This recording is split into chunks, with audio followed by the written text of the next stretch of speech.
There are secrets our mothers buried so deep. They believed they would never see the light. But secrets, like love, always find their way back. I'm going to tell you the story of Caroline Vasquez and Sylvia Morrison, the woman her mother loved in secret for over 40 years, the woman Caroline was never supposed to meet. Caroline returned to Jefferson Middle School in the heart of Brooklyn Heights just for paperwork, a forgotten transcript. But in the dust of an abandoned classroom, she found something that made her blood run cold. An old diary in her mother's handwriting, and a name that changed everything: Sylvia. And when Caroline discovered that Sylvia was still there, that she had never left, that she had been waiting for her without knowing it for decades, something awakened. Something she shouldn't feel.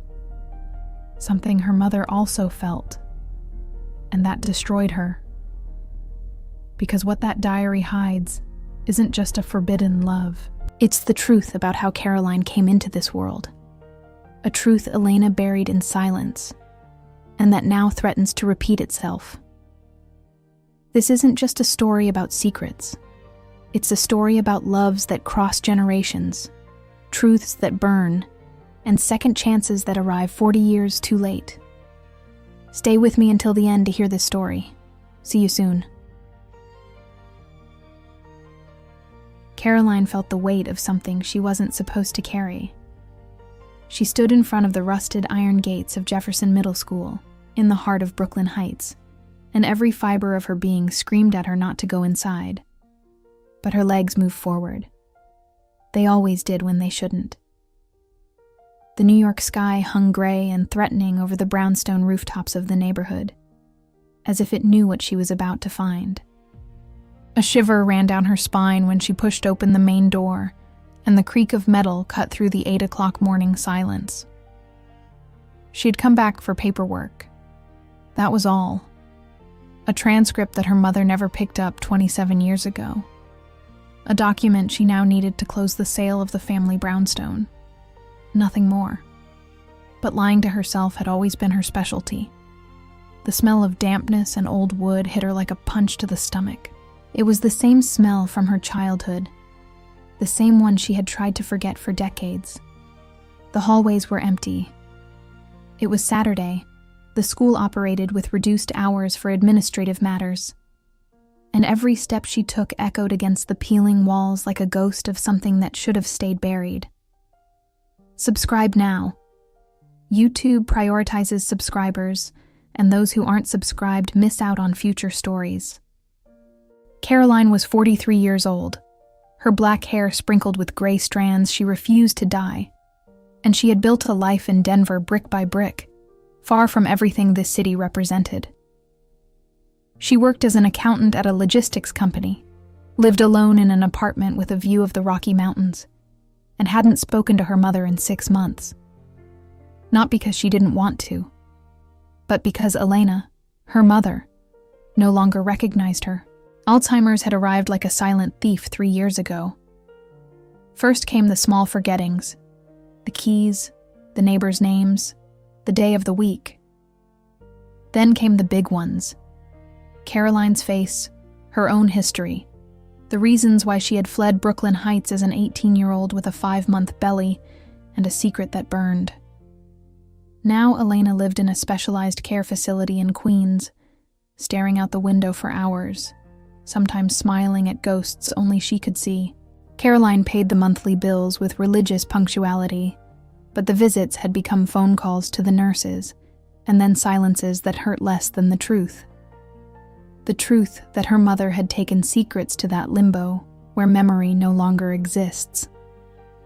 "Miss, can I help you?" The raspy voice of a janitor pulled her from her thoughts. He was an older man with a gray mustache and blue overalls stained with paint. "I'm looking for the main office," Caroline replied, clearing her throat. "I'm here for a school transcript."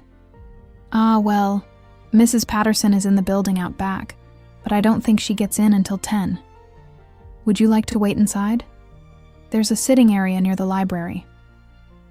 Caroline nodded and followed the man through corridors she knew by heart, though she pretended not to recognize them. They passed the central courtyard where she had once kissed a boy named Marcus, just to prove something she could never prove.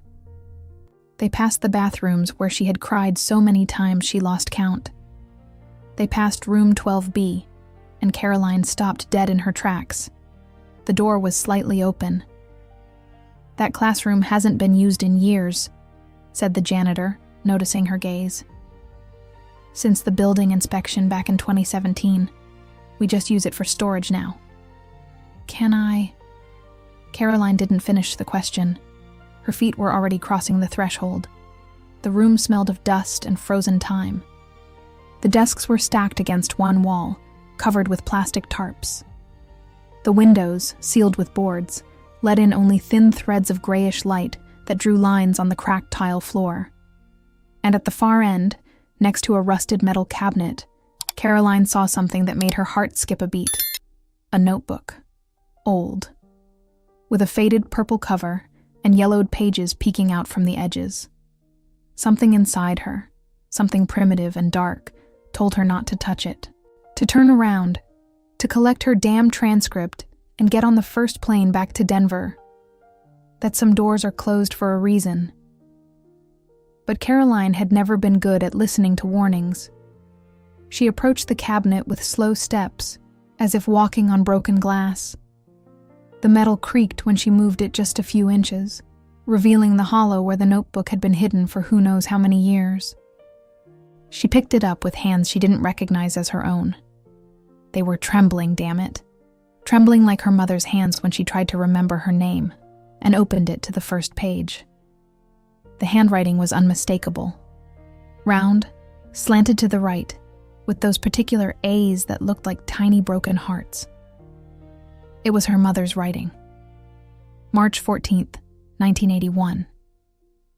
Today I saw Sylvia for the first time. She walked into the classroom with her uniform buttoned wrong and her hair disheveled, as if she had run from the other side of the world to get there on time. She looked at me for a second, just 1 second, and I knew my life would never be the same. I don't know how to explain it. I don't know if I want to explain it. I only know that when her eyes met mine, something inside me woke up. Something I didn't know existed. Something that scares me. Caroline stopped breathing. Sylvia. The name floated in the air like a curse, like a prayer, like the first chord of a song you recognize even though you swear you've never heard it.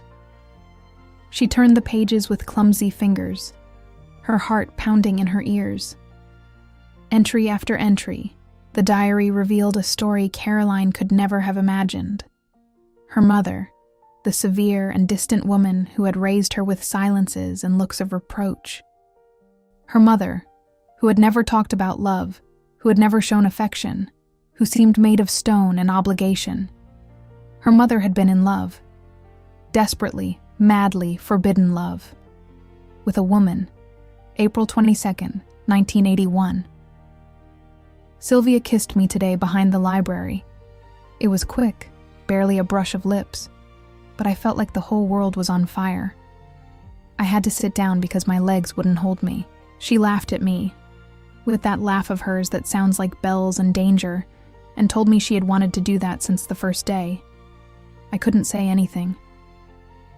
What do you say when someone shows you that everything you thought you knew about yourself is a lie? Caroline let herself slide against the wall, the diary pressed against her chest. Tears ran down her cheeks without her being able to stop them, without her wanting to stop them. Her whole life had been a question without an answer. Why was her mother like that? Why that coldness? Why that distance? Why could she never say, "I love you," without it sounding like an obligation? And now, in this abandoned classroom, she was beginning to understand. Her mother had loved. She had loved with an intensity that frightened her. And then, for reasons Caroline still didn't know, she had buried that love so deep it had turned to stone. She kept reading, unable to stop. The pages told of months of secret meetings, stolen glances in the hallways, hidden kisses in corners where no one could see them. Elena and Sylvia, two teenagers discovering something that in 1981, in conservative Catholic America of their families, was unthinkable. And then came the entry that changed everything. November 3rd, 1981. I'm pregnant. I don't know how it happened. Well, I do know. It was at Robert's party, when Sylvia and I had that horrible fight, and I drank too much, and that boy, I don't even remember his name. I don't remember anything. Only that I woke up in a room I didn't recognize with my dress torn and an emptiness in my stomach that wasn't hunger. Sylvia hasn't spoken to me in 3 weeks. And now this. My mom is going to kill me. Oh God, my mom is going to kill me. What am I going to do? What am I going to do? Caroline felt the ground open beneath her feet. She was that pregnancy. She was the product of that night her mother couldn't remember, of that party, of that pain. Her father, the man she never knew, the faceless ghost her mother always refused to name, wasn't a boyfriend who abandoned them, as she'd been told. He was a stranger, a mistake, a wound. The following pages told the story Caroline thought she knew, but from a completely new angle. Elena leaving school. Elena being sent to live with an aunt in Philadelphia during the pregnancy. Elena returning to Brooklyn a year later, with a baby in her arms and a mask of ice she would never take off again. But there was more. There was so much more. March 2nd, 1982. Sylvia came to see me today. I don't know how she found me at my aunt's house, but there she was, standing at the door with flowers and eyes red from crying. She told me she loved me. She told me she forgave me. She told me she wanted to be with me, that we would raise the baby together, that we would find a way. And I slammed the door in her face. I couldn't look at her. I can't look at her. Every time I see her, I remember what I lost, what was taken from me, what I destroyed myself. It's easier to hate her than to admit I still love her. Caroline threw the diary to the floor as if it were burning. Her mother had rejected love. She had chosen pain, loneliness, resentment.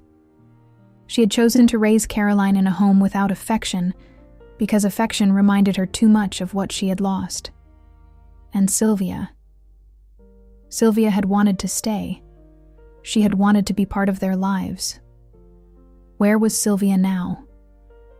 Caroline picked up the diary with trembling hands and searched for the last pages. The entries became more spaced out, shorter, more hopeless. Elena wrote about her return to Brooklyn, about getting a job at a textile factory, about sleepless nights with a baby who wouldn't stop crying. And then she found the name again, September 15th, 1999. I saw her today. After 18 years, I saw her. She was walking into the school where Caroline studies. Yes, the same school where we met, how cruel fate is. Carrying a briefcase and a teacher's ID badge. She looked the same. Older, of course, with some gray hair, but the same. Those eyes.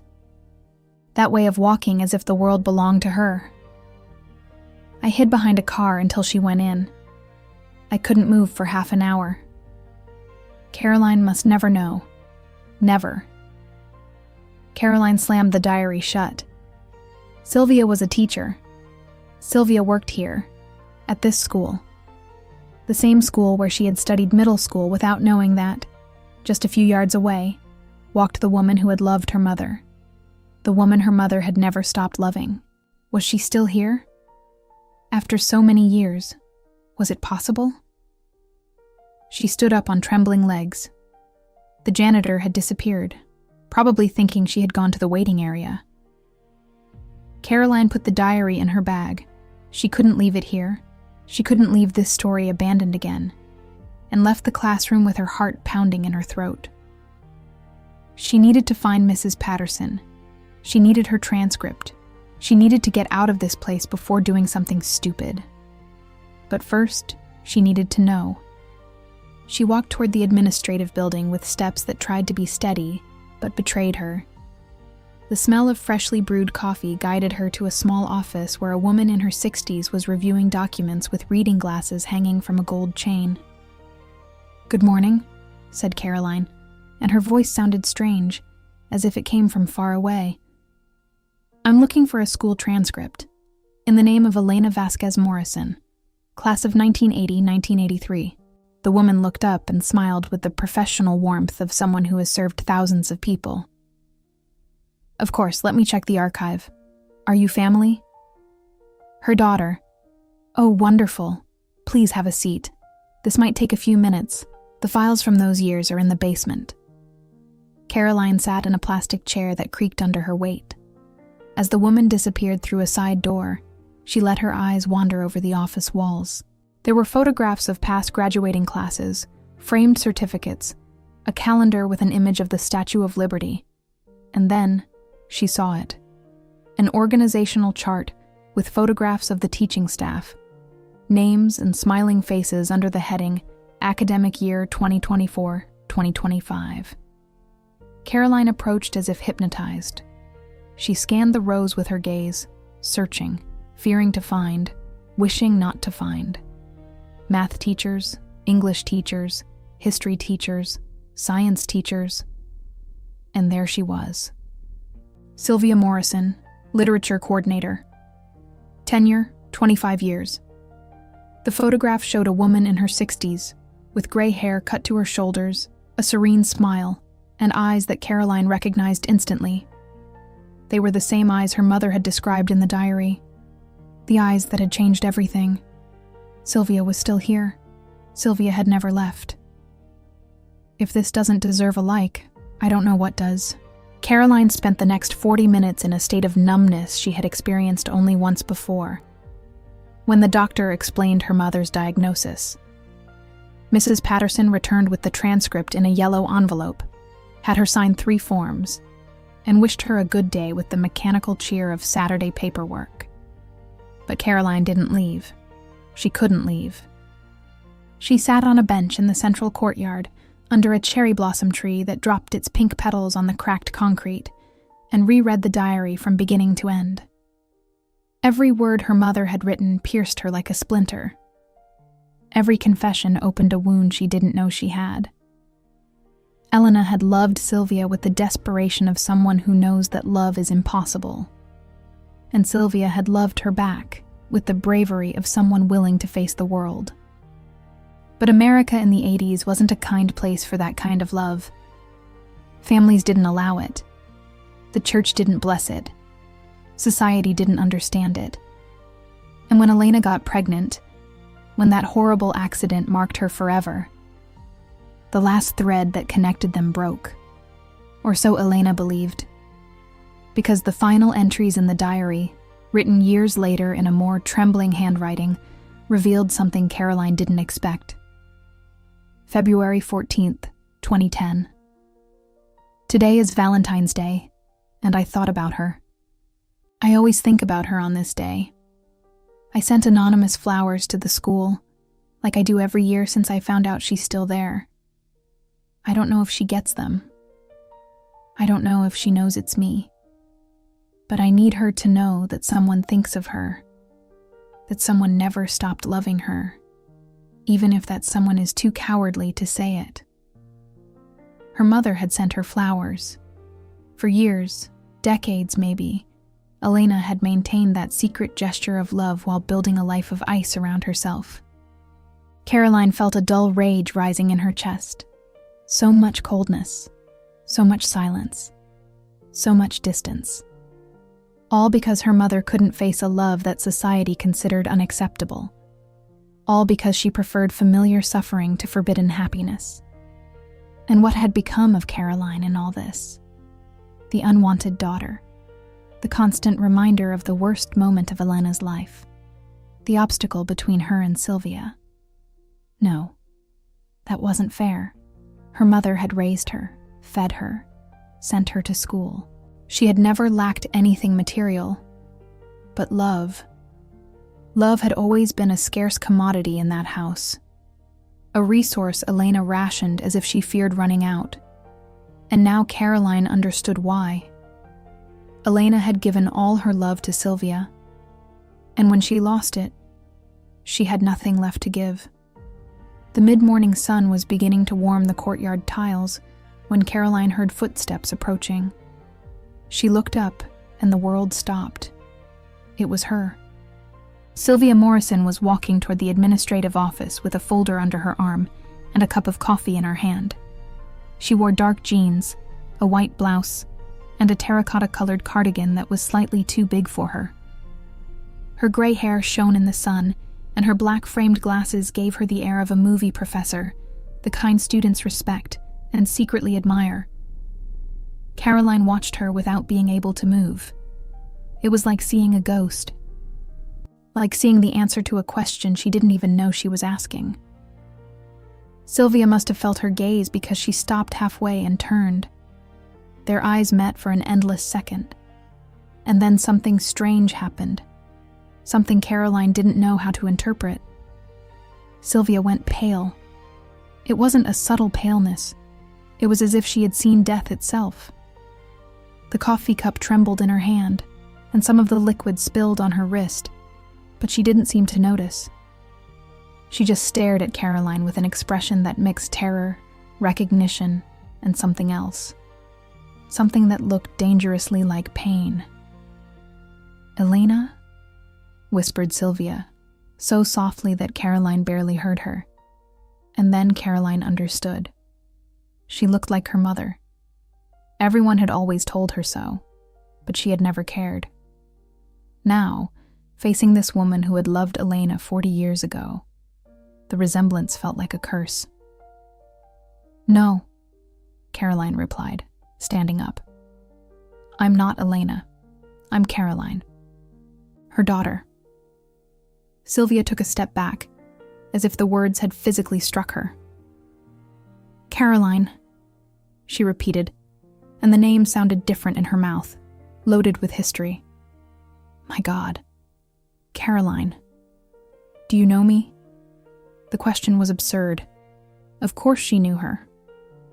Sylvia had taught at this school for 25 years. Caroline had studied here 3 decades ago. They must have crossed paths hundreds of times without either of them knowing it. Or rather, without Caroline knowing it. Because the expression on Sylvia's face clearly said that she had known. That she had always known. Sylvia swallowed visibly. "I need to sit down." Without waiting for an answer, she dropped onto the bench next to Caroline. The forgotten coffee dripped onto the tiles, forming a brown puddle that slowly spread toward the roots of the cherry tree. Caroline should have left. She should have collected her transcript and her dignity and run to the airport. But something kept her rooted to that spot. Something that felt very much like the need to know. "I found my mother's diary," she said, and the words came out harsher than she intended. "It was hidden in room 12B, the room where you two met." Sylvia closed her eyes. A solitary tear rolled down her left cheek. "I put it there," she murmured. "Years ago. Elena gave it to me before everything ended. She asked me to destroy it. But I couldn't. Why? Because it was the only thing I had left of her." Silence stretched between them like an abyss.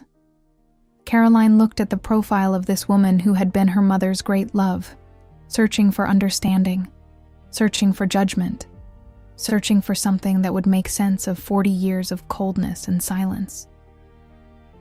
"You knew who I was," she said finally. "When I studied here, you knew I was her daughter." It wasn't a question, but Sylvia nodded anyway. "I saw you on the first day of your first year. You walked into the courtyard with your new uniform and your hair in a braid, and I thought I was going to die right there. You were identical to her, To the Elena I knew. To the Elena I loved. Why didn't you ever tell me anything? What was I going to tell you? Sylvia opened her eyes and looked at her directly. Hello. I'm the woman your mother loved before you were born. The woman she turned to stone because of. The reason she never hugged you the way you should have been hugged. Is that what you wanted me to say? Caroline felt the words like slaps. Each one landed exactly where it hurt the most. My mother is sick, she said, not knowing why she needed Sylvia to know. Alzheimer's. She doesn't recognize me anymore. Sylvia's face crumbled. For a moment it seemed like she would collapse right there, on that school bench under the cherry tree that was dropping its petals like pink tears. I know, she whispered. I've been to see her. Caroline stared at her without understanding. What? At the care facility in Queens. I've been 3 times this year. I sit by her bed and talk to her. I tell her things about the school, the students, the neighborhood. She doesn't know who I am. Sometimes she smiles at me. Sometimes she looks out the window. Sometimes she falls asleep while I'm talking. But I keep going. Because it's the only thing I can do. Because 40 years ago I didn't have the courage to fight for her. And now it's too late. Caroline jumped to her feet. The rage she had been holding back exploded like a dam bursting. You visit her? You sit with my mother while I can barely make myself call. What right do you have? None, replied Sylvia, with a calm that clashed with the tears that kept falling down her face. I have no right. But love doesn't understand rights, Caroline. Love doesn't ask permission. Love! Caroline spat the word as if it were poison. What good did love do my mother? It destroyed her. It turned her into a woman incapable of feeling. It made me grow up in a house where affection was a luxury, and silence was the official language. And all because of you. All because she couldn't get over what she felt for you. Sylvia didn't defend herself. She didn't argue. She just looked at her with those eyes that had made Elena Vasquez fall in love 40 years ago. You're right, she said softly. About everything. You're right. Your mother chose pain because it seemed safer than happiness. I did the same for years. I married a good man I never loved. I had a daughter who now lives in Boston and calls me once a month out of obligation. I built a life that looks like happiness, but never quite was. Because part of me always stayed here, at this school, waiting for something that never came. And what were you waiting for? For my mother to come back? For her to show up one day and tell you everything was forgiven? No, Sylvia replied. I was waiting for exactly this. I was waiting for you to appear. Caroline froze. What? I never destroyed the diary because I knew that someday someone would find it. It had to be someone who mattered, someone who needed to know the truth. And here you are. I didn't need to know any of this, said Caroline, but her voice was trembling. I was fine. My life was fine. Was it fine? Sylvia stood slowly, with the dignity of someone who has learned to carry the weight of their decisions. Is that why you came alone? Is that why you're wearing an engagement ring you clearly haven't used in a long time? She pointed to the pale mark on Caroline's ring finger, where the sun hadn't touched the skin in years. Is that why you have the same eyes your mother had when she stopped fighting? Caroline looked at her hand as if seeing it for the first time. Ryan's ring, the man she had been engaged to 5 years ago, the man who left her because it was like trying to hug a statue. She had never taken it off because she had never had a reason to. Or maybe because taking it off would mean admitting he was right. That she was exactly like her mother. Incapable of loving, incapable of letting herself be loved. You don't know anything about me, she murmured, but the words sounded hollow even to her own ears. "I know more than you think," Sylvia replied. "I know you grew up searching for a love your mother couldn't give you. I know you learned to build walls before anyone taught you. I know you've probably spent your whole life wondering what was wrong with you, why you weren't enough, why affection always seemed like something others deserved but you didn't." Caroline felt something break inside her, something she had been holding in for 43 years. "How?" Her voice cracked. "Because I knew your mother before she became that. I knew her when she still knew how to love, when she still believed that love was worth the risk. And I saw exactly the moment she stopped believing it. It was the day she shut the door on happiness. The day she decided it was easier to feel nothing than to risk losing everything again." Tears burst from Caroline's eyes without permission. Not the contained tears of someone trying to maintain control, but the raw weeping of someone who is finally releasing a weight they have carried their whole life. Sylvia didn't try to hug her. She didn't offer easy comfort or empty words. She just stood there, under the cherry tree, witnessing the moment Caroline Vasquez began to understand who she really was. And in that instant, something changed. Caroline looked up and really looked at Sylvia, really looked at her, for the first time. Not as her mother's forbidden lover, not as the one responsible for years of coldness, but as a woman who had also lost, who had also suffered, who had also spent decades wondering what would have happened if she had been braver. "Why are you telling me all this?" asked Caroline, wiping her tears with the back of her hand. "Because you deserve to know. Because your mother can no longer tell you. And because—" Sylvia hesitated, as if she were about to cross a line from which there was no return. "Because when I saw you sitting on that bench, for a moment I thought the universe was giving me a second chance." "A second chance at what?" Sylvia smiled, and it was a sad smile, loaded with all the years that never were. To do things right, to not run away, to not let fear decide for me. Caroline didn't know what to say. The midday sun was now falling directly on them, and the heat was beginning to feel like physical pressure. The cherry blossoms kept falling, covering the ground in pink, covering the forgotten coffee puddle, covering everything that had been.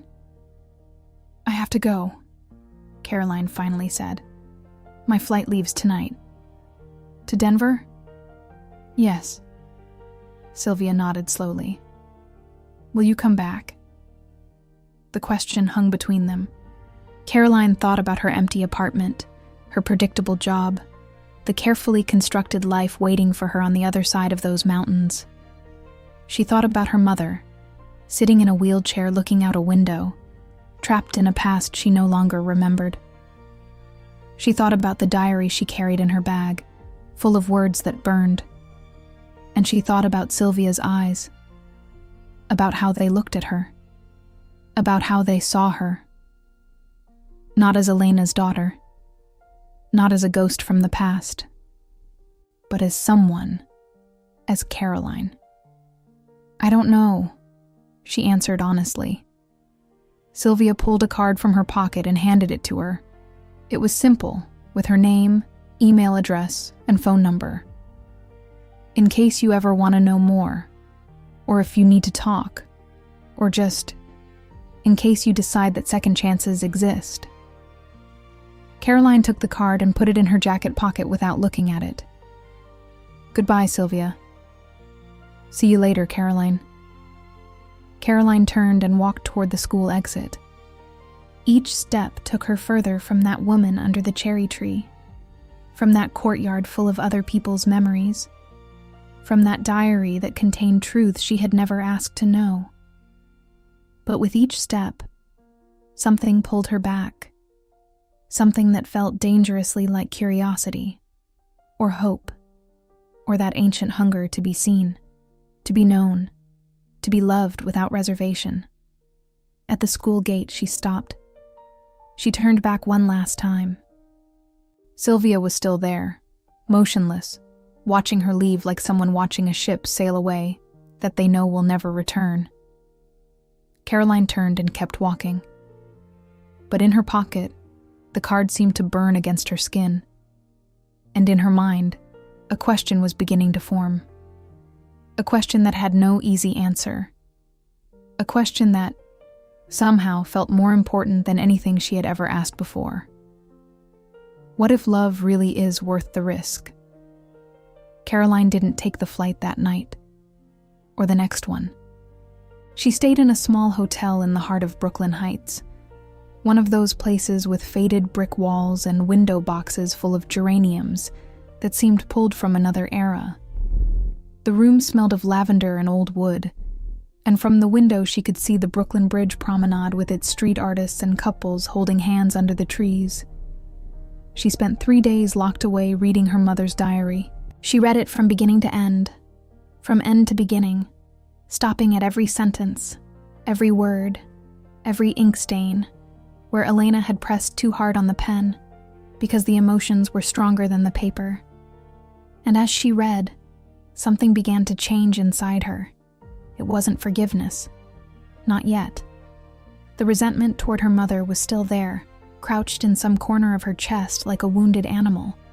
But alongside it, something else was growing. Something that felt like understanding, or perhaps compassion. Elena Vasquez had been a terrified teenager in a world that had no space for her love. She had made the wrong decisions, yes.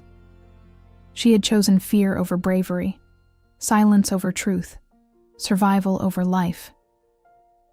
But who was Caroline to judge her? Had she been any braver? Hadn't she spent her own life building walls, avoiding risks, choosing the safety of loneliness over the danger of love?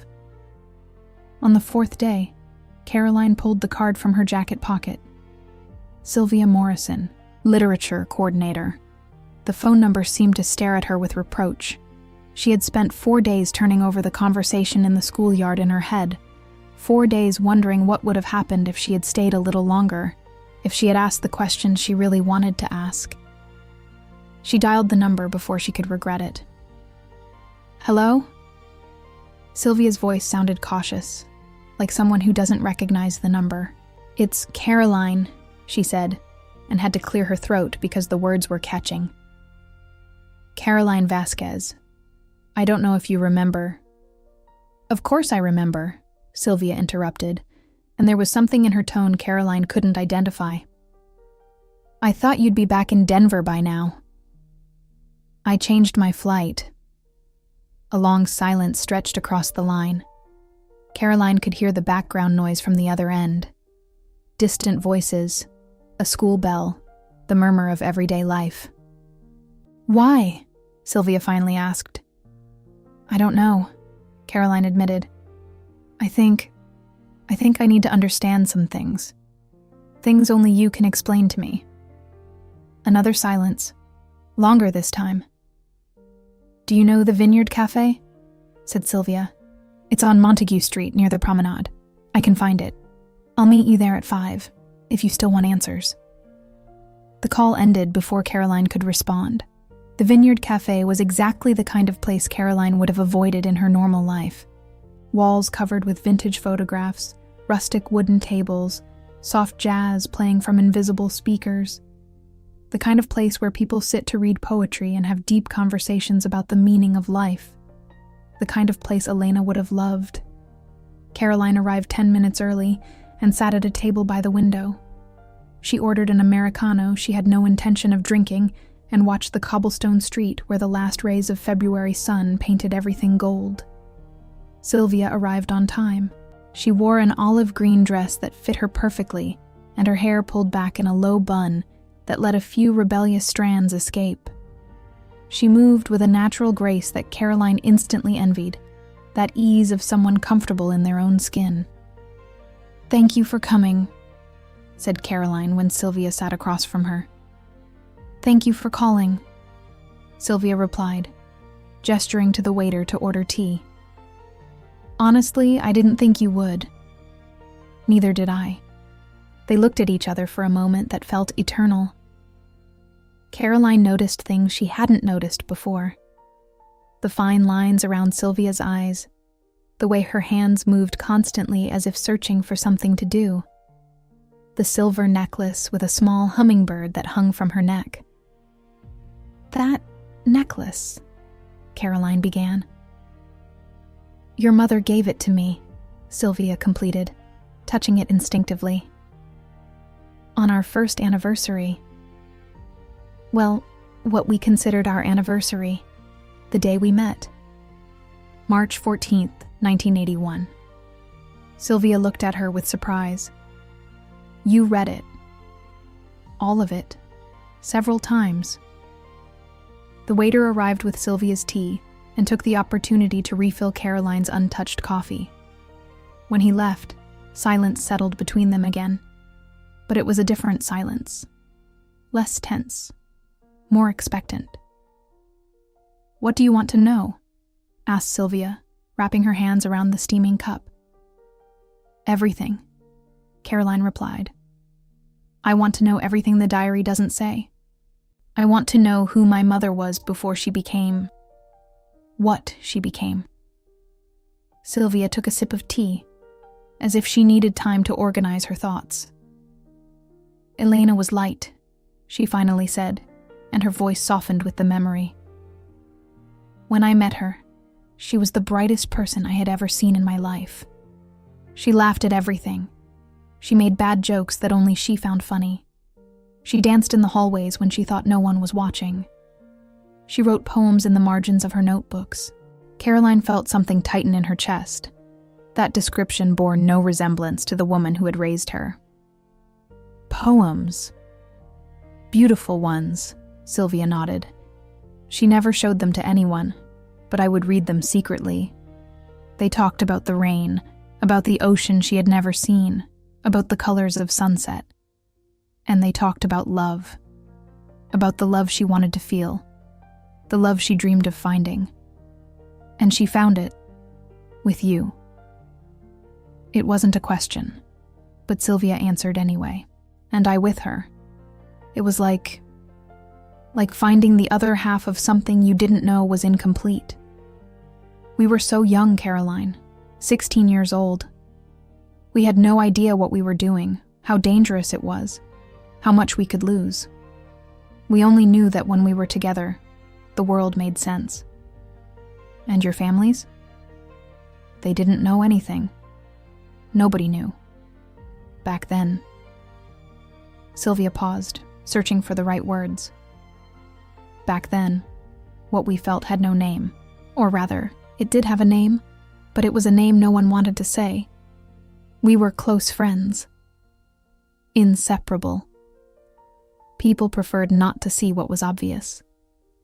Caroline thought about her own adolescence, about the times she had felt different without knowing why, about the inexplicable crushes she'd had on female classmates that she had buried so deep she had almost forgotten they existed. "And the night of the party?" she asked, though part of her didn't want to know. "What really happened?" Sylvia's face darkened. "We had fought. A stupid fight, like all teenage fights. I was jealous because Elena had been talking to some boy in chemistry class. She was furious because I didn't trust her. We said horrible things to each other. Things we didn't mean. Things I wish I could erase. And she went to the party. And I stayed home, crying as if the world had ended."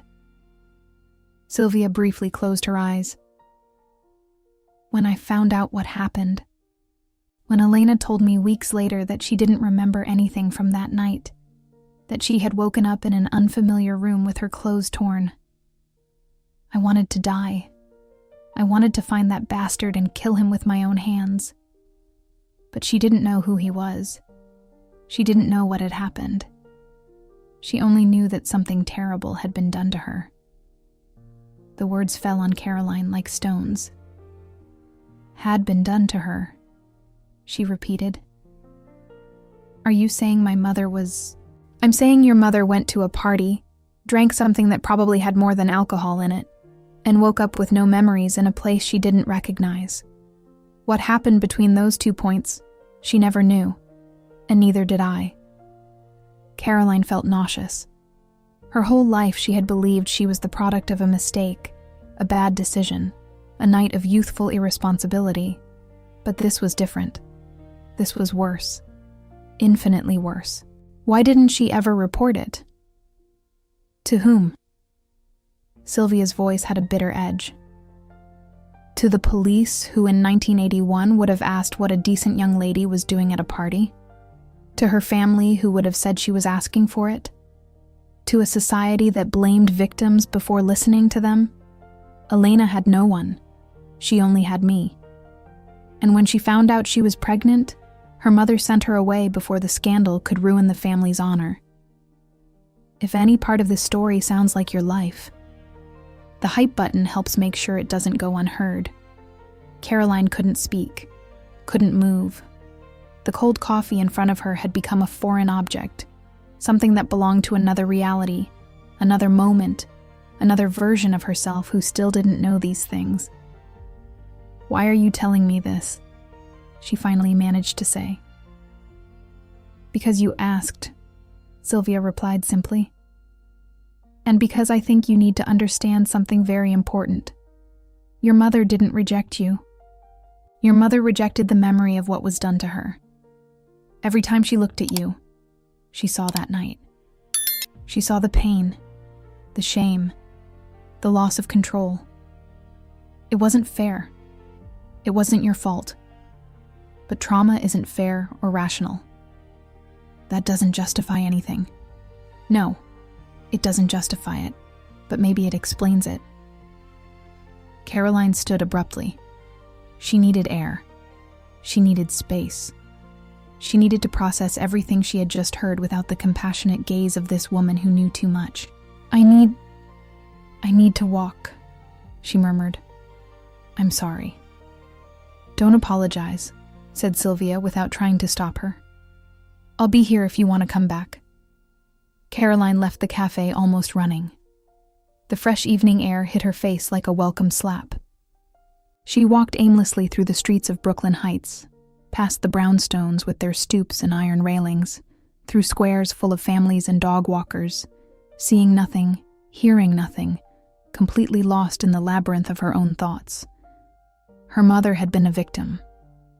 Her mother had been destroyed by something she didn't choose. And instead of help, she had received exile. Instead of justice, she had received shame. Instead of love, she had built a wall of ice that protected her from the world, but also isolated her from everything good life could offer, including her own daughter. Caroline stopped in front of a fountain in a small plaza she didn't recognize. She sat on the edge and let the tears flow freely. She cried for her mother. She cried for Sylvia. She cried for herself. She cried for all the versions of that story that never existed, for the family they could have been, for the love lost between silences and fears.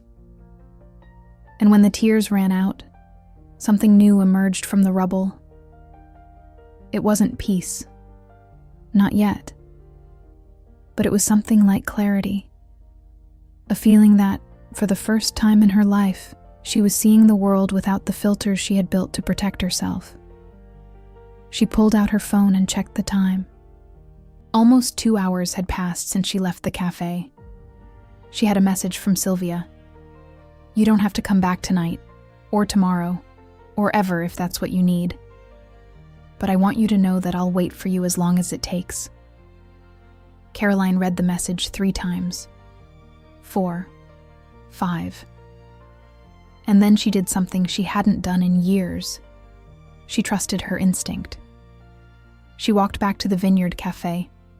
Sylvia was still at the same table, with a second cup of tea and an open book she clearly wasn't reading. When she saw Caroline walk in, she closed the book and straightened in her chair with an expression of relief she didn't try to hide. "You came back," she said simply. "I came back," Caroline confirmed, sitting across from her. "Although I still don't know why." Sometimes the answers come after the decisions. The waiter appeared again, and this time Caroline ordered a tea like Sylvia's.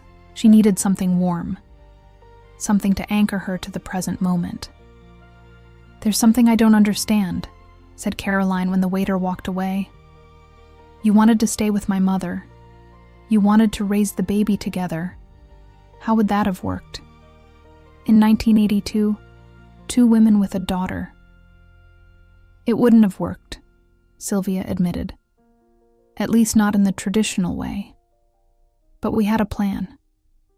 My Aunt Dorothy lived in Vermont, on a farm far from everything. She was single, no children, and the family considered her an eccentric because she never married, and because she had friends who visited too frequently, if you know what I mean."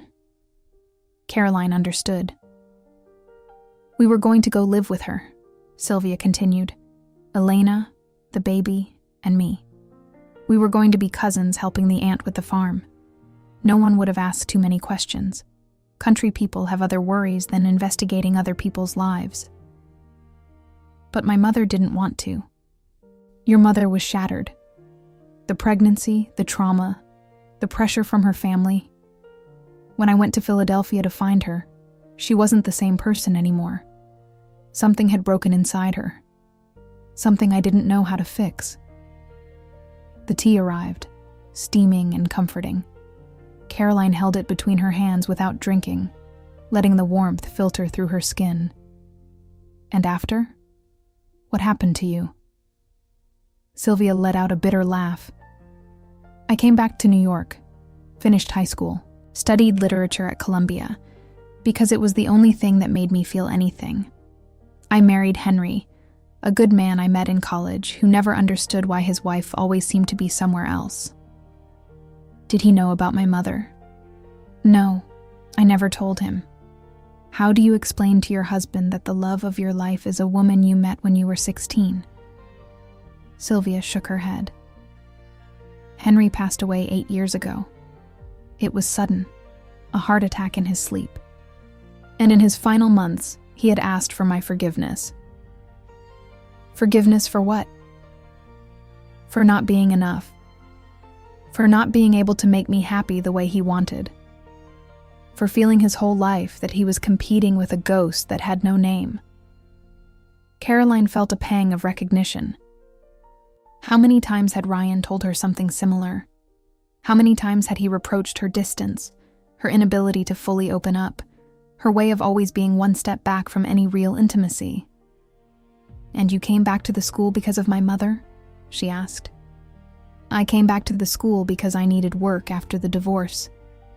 But yes, when I found out it was the same school where Elena had enrolled her daughter, it wasn't a coincidence. I specifically requested the transfer. I wanted to be close. I wanted to watch you grow up. I wanted to protect you, even from a distance, even if you could never know it." "Protect me from what?" "From nothing specific. And from everything." Sylvia took a sip of tea. "I knew Elena couldn't give you what you needed. I knew you would grow up searching for something you wouldn't find at home. And I wanted to be there, in case you ever needed me. In case the truth ever came to light." 30 years passed.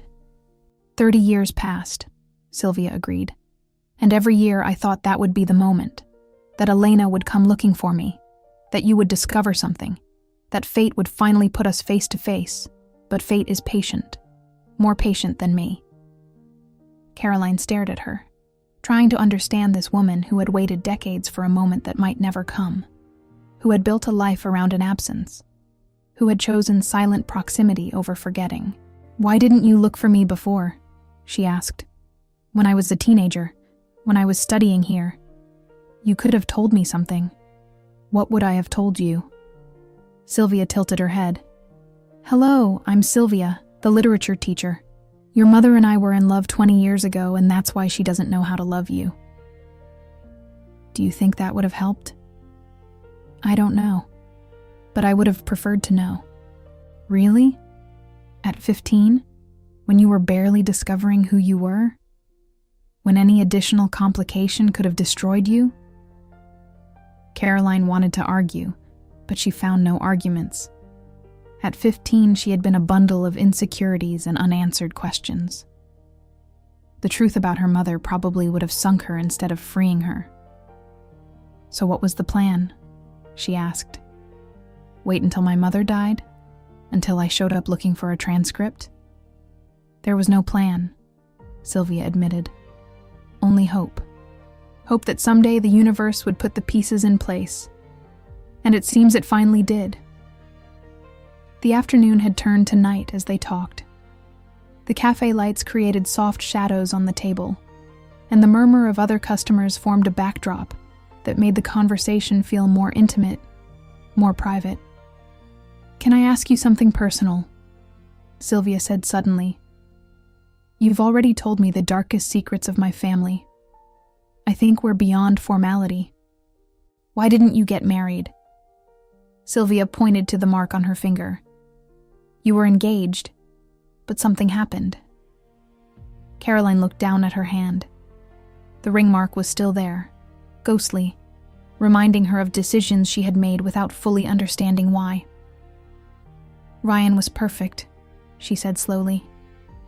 "On paper, he was everything I should want. Successful, kind, patient.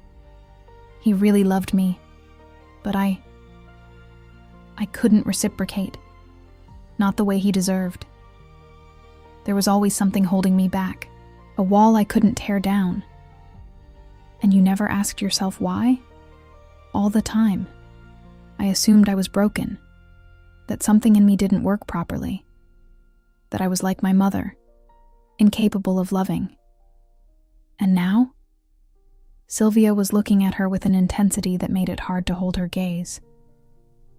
"Do you still think that?" Caroline didn't answer immediately. The question felt bigger than the words suggested, as if beneath the surface there were layers of meaning she was only beginning to glimpse. "I don't know," she finally said. I think I'm starting to question a lot of things I thought I knew." Sylvia nodded slowly. "When I was your age, I was so sure of everything. I knew who I was, what I wanted, who I loved, and then life taught me that certainty is a luxury few can afford, that sometimes the questions are more important than the answers. And what are your questions now?" Sylvia smiled, and it was a smile that transformed her face, that made her look younger, more vulnerable, more real. "I wonder if it's still possible to start over, if the mistakes of the past have an expiration date, if love can rise from the ashes when you thought there was nothing left to burn." Caroline felt something move in her chest, something she couldn't name but recognized on some deep, instinctive level. "And do you have answers?" "Not yet, but sitting here, talking to you, I'm beginning to believe the answers will come." The cafe was closing. The waiter approached discreetly to leave the check, and Sylvia took it before Caroline could protest. "Let me treat you," she said. "It's the least I can do after everything I've told you."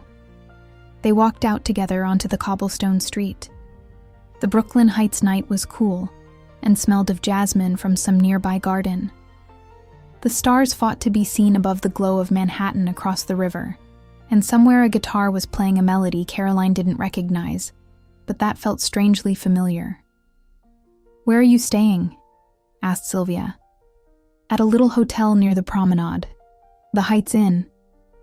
"I'll walk you. It's not far."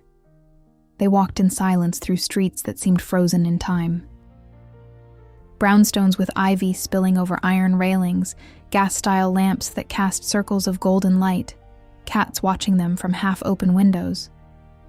"This is beautiful," Caroline murmured. "I didn't remember it being this beautiful." "Brooklyn Heights has magic," Sylvia agreed. "That's why I never left. That's why your mother chose to live here when she could have chosen anywhere. This neighborhood keeps secrets and protects them." They stopped in front of the hotel. The red brick facade glowed under a street lamp, and from inside came the muffled sound of a television. "Thank you," said Caroline, not knowing exactly why she was saying it, or why it felt so important to say. For everything. For telling me the truth. For waiting for me at the cafe.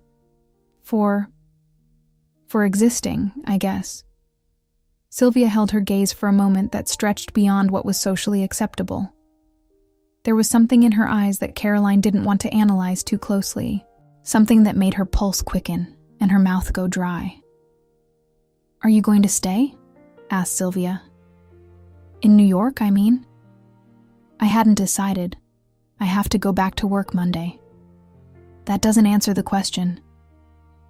Caroline opened her mouth to say yes. Of course she was leaving, that her life was in Denver, that this had been just a parenthesis in her normal routine. But the words didn't come out. "I don't know," she admitted instead. "I don't know anything right now," Sylvia nodded, as if that were exactly the answer she was expecting. Sometimes "I don't know" is the beginning of something important. She stepped closer, and before Caroline could react, kissed her softly on the cheek. "Good night, Caroline. I hope you sleep well." And she left, walking down the street with steps that sounded like an echo of the past, leaving Caroline standing in front of the hotel with her cheek burning where Sylvia's lips had touched it. That night, Caroline didn't sleep. She lay in the hotel bed, staring at the ceiling, listening to the sounds of the city that never quite stopped. Her mind was a whirlwind of images, memories, sensations. Her mother's diary, Sylvia's eyes, the love story that never was, the ring mark on her finger, the questions she hadn't dared ask herself out loud, but that now resonated in the silence of the room with brutal clarity. Why had her relationships with men never worked? Why was there always a wall? Why had the kiss on Sylvia's cheek stirred more in her than any caress from Ryan ever had? Caroline closed her eyes and saw her mother as a teenager, writing in a diary about a girl who had changed her world. She saw young Sylvia, brave, willing to risk everything for love. She saw the decisions that were made, the paths that were closed, the lives built on foundations of silence and denial. And she saw her own life, so carefully controlled, so meticulously protected, so empty of passion and risk. At 4 a.m, she picked up her phone and wrote a message. "I'm not taking the Monday flight. I don't know how long I'm staying, but I can't leave yet. There are things I need to understand." She sent it to her boss with a request for indefinite leave. Then she wrote another message. "Can we meet tomorrow? There's more I want to ask you." This one she sent to Sylvia. The response came almost immediately, as if Sylvia hadn't been able to sleep either. "I'll wait for you at 10 in Brooklyn Bridge Park, by the Jane's Carousel." Caroline smiled in the darkness. It was the first time in years she had smiled without a concrete reason, without a logical explanation. Just because something inside her, something that had been asleep for a long time, was starting to wake up. And although she didn't know what she would find at the end of this road, for the first time in her life, not knowing didn't terrify her. It excited her. Brooklyn Bridge Park was full of life that Sunday morning. Families with children running between the benches, vendors selling pretzels and hot dogs, couples walking hand in hand under the bare winter trees with Manhattan's skyline glittering across the East River. The February sun fell warm on the wooden boardwalk, and the air smelled of salt water and the hot chocolate a woman was selling from a cart. Caroline arrived 15 minutes before 10. She sat on a bench near Jane's Carousel, that beautiful antique merry-go-round with its painted horses frozen in eternal gallop, and let the sound of children's laughter calm her. She hadn't slept more than 2 hours, but she felt strangely awake, alert, as if every cell in her body were waiting for something she couldn't name. Sylvia appeared at 10 o'clock sharp, walking through the crowd with a canvas bag on her arm and her hair loose, falling over her shoulders. She wore light jeans and a hand-knitted sweater with autumn colors that looked like something from a craft fair. She looked different from the woman at the cafe, more relaxed, more herself. "Good morning," she said, sitting next to Caroline. "Did you manage to sleep at all?" "Barely," Caroline admitted. "You?" "Same." Sylvia smiled tiredly. "Seems like sleepless nights are contagious." They sat in silence for a moment, watching the children playing near the carousel. A little girl of about 5 was trying to convince her father to let her ride again, while her mother watched with that mixture of love and exhaustion Caroline recognized from so many mothers she had seen throughout her life. "I want to know her," Caroline said suddenly, not knowing she was going to say it until the words were already in the air. Sylvia looked at her with surprise. "Know who?" "My mother. The Elena you knew. Not the woman who raised me. The other one. The one who wrote that diary. The one who danced in the hallways and wrote poems about the sea." Sylvia didn't respond immediately. Her gaze drifted to some point on the horizon, as if she were searching for the right words in a very distant place. "She doesn't exist anymore," she finally said. "The Elena I loved disappeared 40 years ago. What's left now is a shadow," Caroline completed. "I know, but I want you to tell me more. I want you to help me put together the puzzle. I want to understand who she was before everything broke." Sylvia pulled a clear plastic folder from her bag. Inside were photographs, old, faded, with edges worn by time, and the hands that had touched them too many times. "I've kept these all these years," she said, handing her the folder. "They're the only photos I have of us together." Caroline took them with hands that trembled slightly. The first photo showed 2 teenagers in school uniforms, sitting on a bench that could be the same one where they sat now. One of them, Elena, Caroline recognized with a jolt in her stomach, was looking directly at the camera with a smile she had never seen on her mother. A real smile, bright, unreserved. The other, Sylvia, younger but unmistakably her, was looking at Elena with an expression that needed no translation. It was love. Pure, simple, devastating. "My cousin took this one with a camera she'd gotten as a gift," Sylvia explained. "It was the day I told Elena I loved her for the first time. She got so nervous she tripped over her own feet and almost fell into the fountain." Caroline moved to the next photo. The same 2 girls, this time on what looked like a rooftop, with the sunset painting the sky orange behind them. They were closer this time, shoulders touching, hands intertwined off-frame but visible if you knew where to look. "That's my rooftop," said Sylvia. "We would go up there after school to study, or that's what we told my mom. Really, we went up there to kiss and dream about the future." "What did you dream about?" "Everything. About leaving together when we finished school. About traveling to California, because Elena had never seen the Pacific. About having a house with a garden full of flowers. About growing old together, though we didn't use those words because we didn't know they existed." Caroline kept looking through the photos. There was one of Elena alone, reading a book in what looked like a library.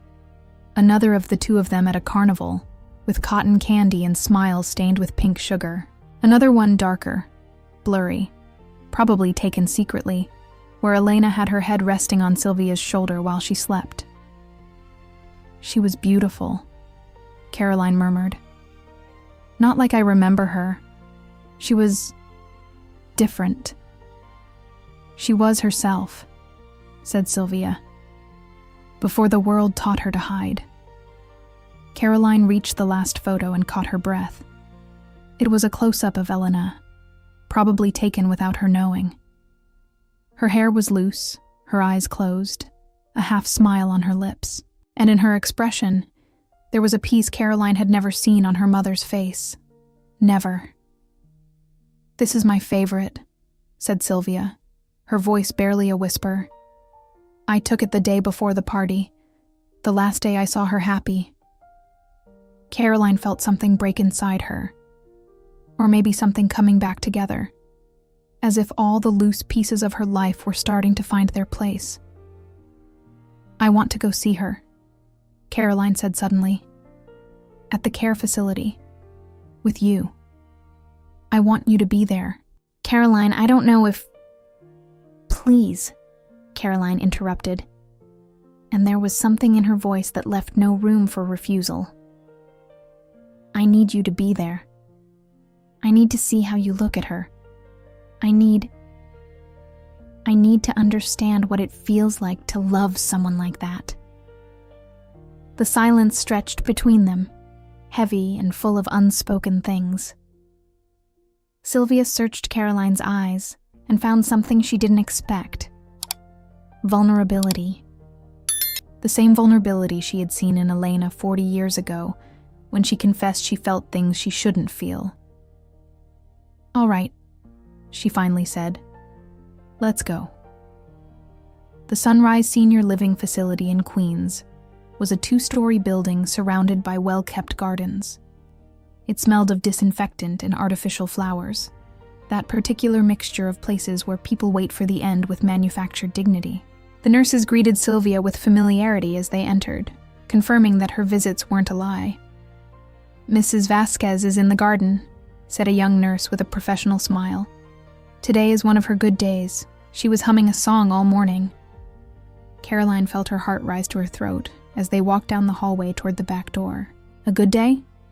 What did that mean for someone who no longer recognized her own history? The garden was small, but welcoming, with stone benches and geranium pots that someone tended with devotion. And there, sitting in a wheelchair in front of a rose bush that was starting to bloom, was Elena Vasquez. Caroline almost didn't recognize her. The woman who had been her mother, the woman with the rigid back and cold gaze, the woman who had never hugged her without it seeming like a duty, was now barely an echo of herself. Completely white hair, translucent skin over fragile bones, hands still on her lap like birds that had forgotten how to fly. But the most striking thing was her eyes. Those eyes Caroline remembered as always watchful, always judging, now looked at the rose bush with an expression of absolute peace. "Elena," Sylvia called softly, approaching with careful steps. "I came to see you, and I brought someone." Elena turned slowly. Her gaze passed over Sylvia without recognition, then settled on Caroline. And then something unexpected happened. She smiled. It wasn't a smile of recognition. It wasn't a mother's smile at seeing her daughter after months. It was the smile from the photographs. The bright, unreserved smile of the Elena who existed before everything broke. "How pretty," Elena murmured, looking at Caroline. "You have a poet's eyes." Caroline couldn't contain the tears. She dropped to her knees in front of her mother's wheelchair, taking those fragile hands in hers. "Mom," she whispered. "It's me. Caroline. Your daughter." Elena looked at her with curiosity, the way one looks at an interesting stranger. "Caroline," she repeated, savoring the name. "That's a pretty name. Like a song." "Yes, Mom. Like a song." Sylvia had stayed a few steps back, watching the scene with silent tears running down her cheeks. Caroline looked at her and gestured for her to come closer. "Mom, this is Sylvia. Do you remember Sylvia?" Elena turned her head toward Sylvia. For a very long moment, nothing happened. Her eyes wandered over the face of the woman she had loved 40 years ago, searching for something in the folds of a memory that no longer worked as it should. And then, something changed. It wasn't complete recognition. It wasn't one of those miracles that only happen in movies. But something in Elena's eyes softened. Something in her expression transformed. As if deep in her devastated mind, there remained an echo of something important. "Hummingbird," Elena whispered. Sylvia raised her hand to the silver necklace hanging from her neck. The hummingbird Elena had given her more than 4 decades ago. "Yes," Sylvia replied, her voice broken. "It's me." your hummingbird. If this touched your heart, leave a comment. Sometimes other people's words help us understand our own. Elena extended a trembling hand and touched the necklace with fingers that seemed to remember something the mind could no longer process. I loved you, said Elena, and though the words were simple, almost childlike, they carried the weight of 40 years of silence. I loved you so much. Sylvia took Elena's hand and pressed it against her cheek. And I loved you, she replied. Always. I never stopped loving you. Caroline watched them, still kneeling in front of the wheelchair, witnessing something that felt too intimate to witness and too important to miss. This was the love the diary spoke of. This was the love her mother had buried. This was the love that had defined 2 lives even in its absence. And suddenly, Caroline understood something she hadn't understood before. Her mother wasn't incapable of loving. Her mother had loved too much. She had loved so much that, when she lost that love, she chose to close that part of herself forever, rather than risk losing everything again. It wasn't coldness. It was protection. A wall built not with cruelty, but with terror. A wall Caroline had inherited without knowing it. The 3 of them remained in the garden for almost 2 hours. Elena drifted in and out of partial moments of lucidity, sometimes looking at Sylvia with something like recognition, sometimes losing herself in memories no one else could see. Sylvia talked to her about the school, the students, the flowers in the garden. Caroline listened in silence, learning to know her mother through the eyes of the woman who had loved her. When they finally said goodbye, Elena had already fallen asleep in her chair, with a small smile on her lips that Caroline had never seen before. Thank you, said Caroline as they walked toward the exit. For bringing me. For everything. Thank you, Sylvia replied, for giving me the chance to see her with you, for not being alone in this for the first time in 40 years. They walked out into the street, and the late afternoon light wrapped around them like an embrace. The day had flown by, consumed by revelations and emotions they were still processing. Are you hungry? Asked Sylvia. I know a place nearby. They make the best pastrami sandwich in all of New York. Caroline discovered that she was hungry. A fierce hunger she hadn't noticed until that moment. I'd love that. They walked together through the streets of Queens, past old diners and corner bodegas, in no hurry, with no urgent destination. And at some point along the way, without either of them planning it, their hands found each other.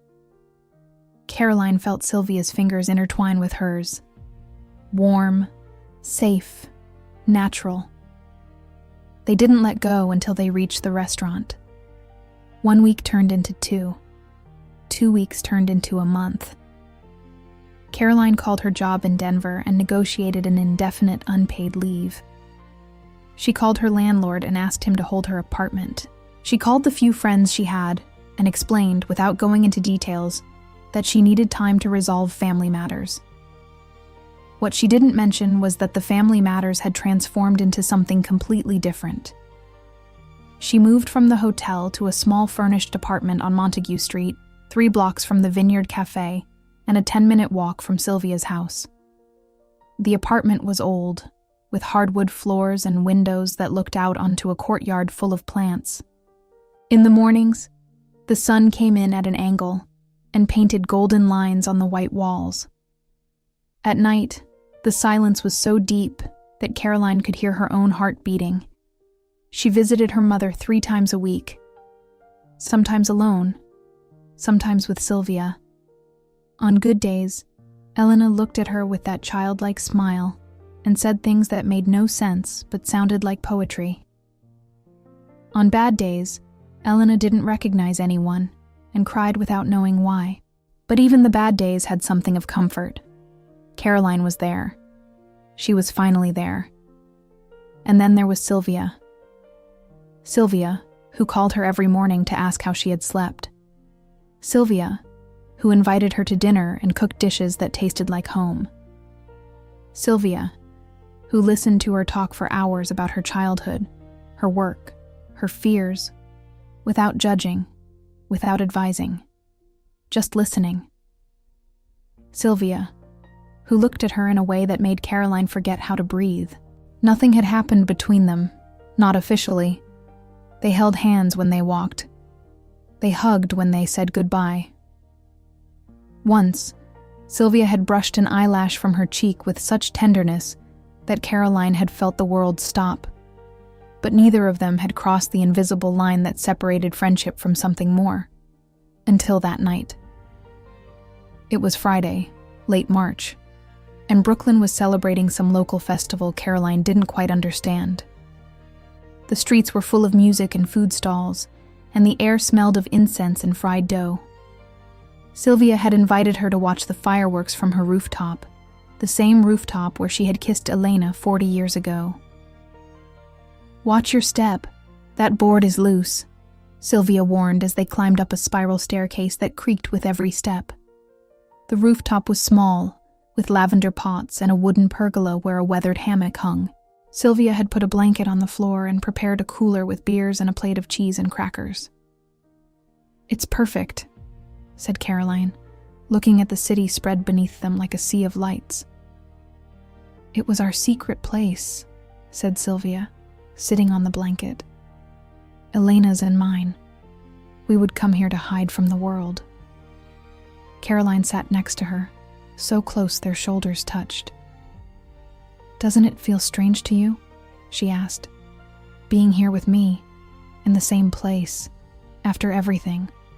Sylvia took a beer and gave it a long drink before answering. "At first, I thought it would be impossible. That seeing you would be like seeing a ghost. That every time I looked at you, I would see Elena." She paused. "But it's not like that." "It's not?" "No." Sylvia looked at her directly. "At first, yes. That first day at the school, when I saw you sitting on the bench, I thought I was going to die. But afterward I started to see you. Not Elena. You, Caroline. And you're completely different." "How am I different?" "Elena was light, but she was also fear. She shone, but she was always ready to go out. You're stronger than you think. Braver. More willing to face the things that scare you." Caroline let out a bitter laugh. "I don't feel brave. I feel lost. I left my life in Denver, my job, everything I had built, and I don't even know why." "Don't you really know?" The question hung between them. The first fireworks exploded in the sky, painting the night red and gold. Caroline watched the explosions of light, but didn't really see them. Her whole being was focused on the woman beside her, on the warmth of her body, on the smell of lavender that always accompanied her.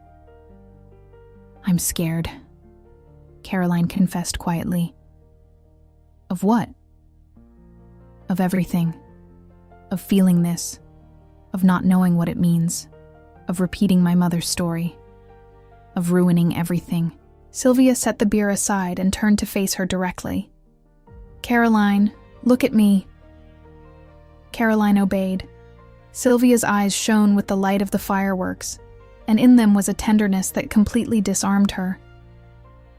"You're not repeating any story," said Sylvia. "You're writing your own. What happened between your mother and me was beautiful, but it was also 40 years ago.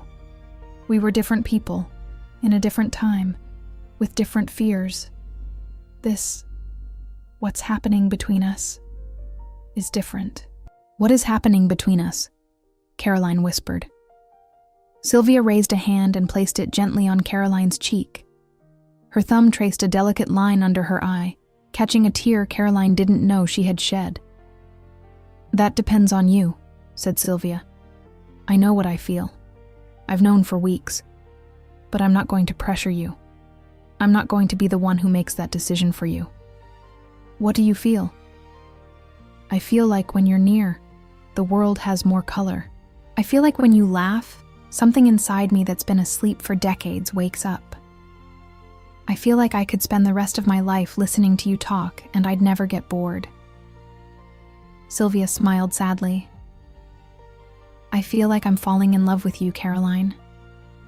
And I know it's complicated and strange, and that there are 1,000 reasons why this shouldn't work.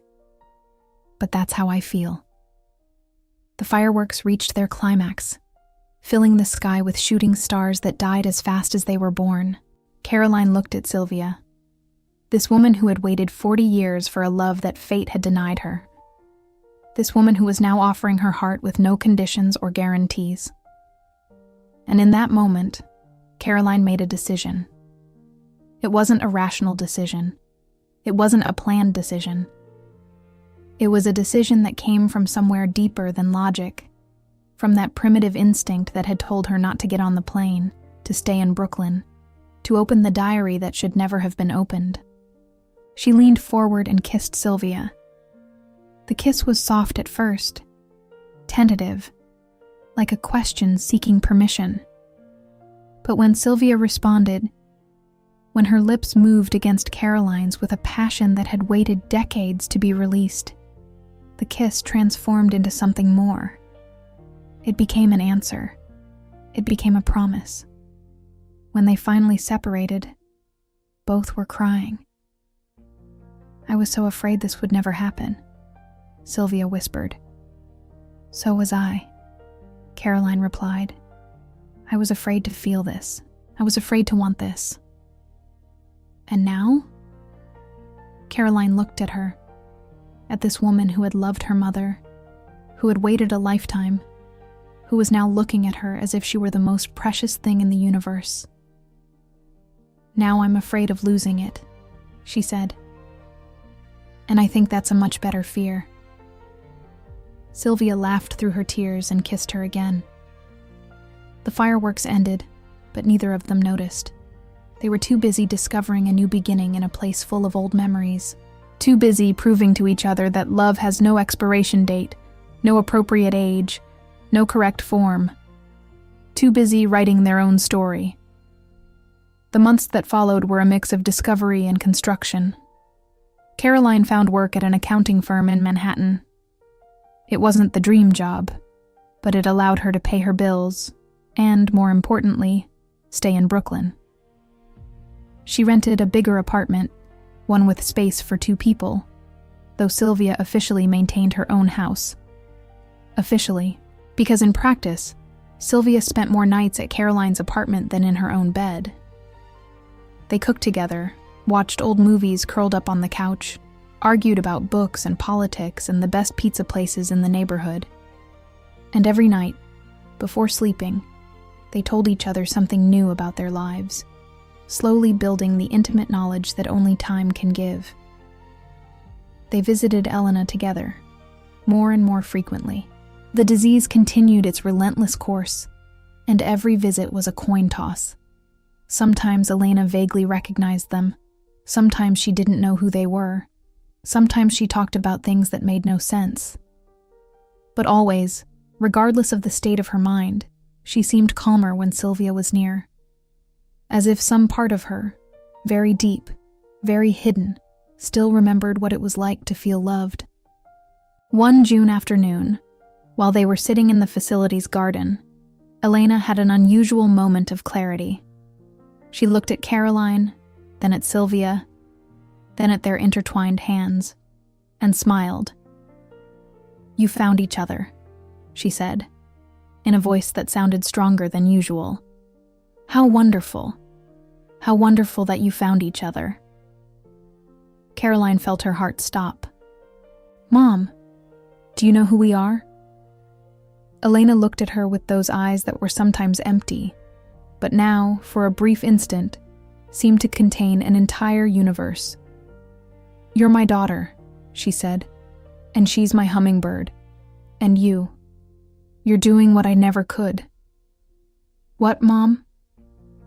"Choosing love," Elena replied simply. "Even though it's scary. Choosing love." Then she closed her eyes and fell asleep, as if the effort of that lucidity had exhausted her. Caroline cried silently for the rest of the visit, her head resting on Sylvia's shoulder, processing what had just happened. Her mother knew. On some level, her mother knew and approved. It was more than Caroline had ever expected. Summer turned to fall. The cherry trees of Brooklyn Heights lost their leaves and prepared for the mild New York winter. Caroline celebrated her 44th birthday with a small party at the apartment. Sylvia, some work colleagues, Sylvia's daughter who had traveled from Boston to meet the woman who made her mother smile in a way she had never seen. "I like her," Marina told Sylvia in the kitchen, while Caroline attended to the guests in the living room. "She's real. She doesn't pretend." "No," Sylvia agreed. "She doesn't know how to pretend. She's terrible at lying." "Do you love her?"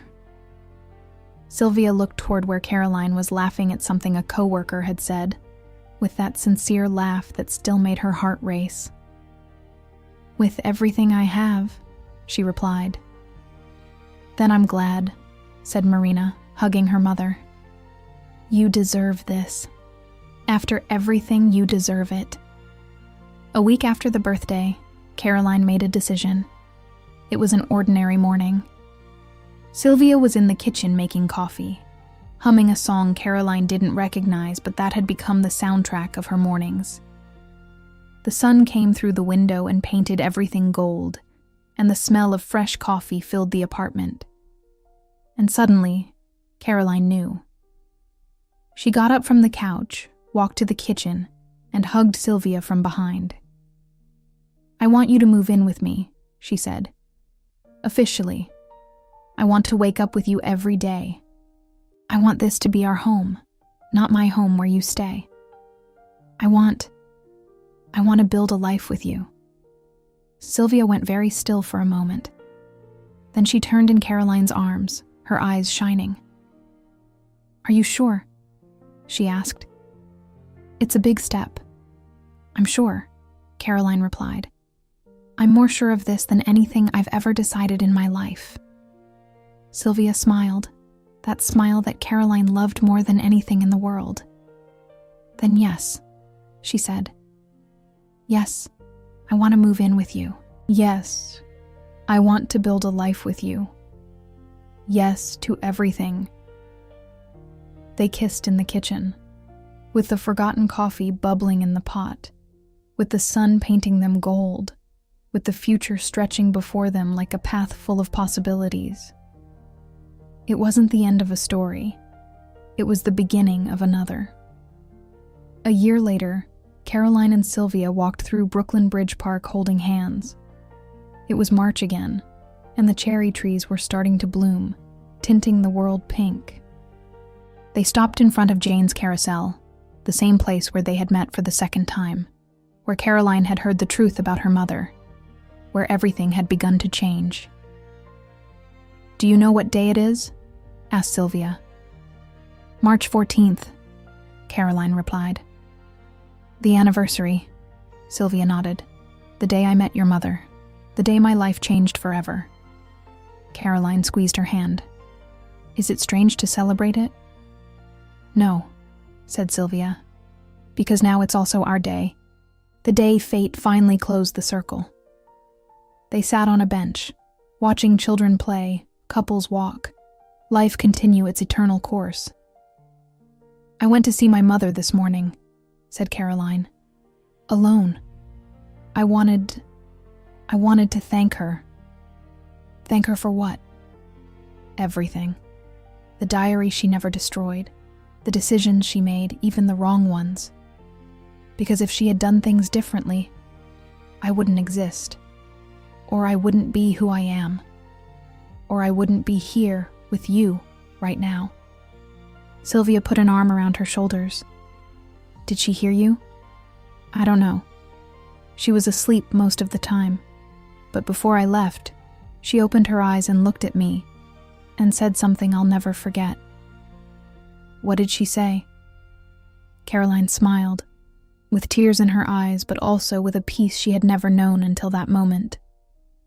She said, Love always finds a way. Sometimes it takes time, but it always finds a way. Sylvia hugged her tight, and together they watched the cherry blossoms fall on the water of the East River, painting the surface pink, creating ephemeral constellations that died and were reborn with each wave. The diary Caroline found that day at the school contained secrets that should never have been opened. It contained pain, loss, frustrated love, decisions that marked generations. But it also contained a map toward truth, a map toward forgiveness, a map toward a love that took 40 years to find its final form. Caroline and Sylvia weren't the continuation of Elena's story.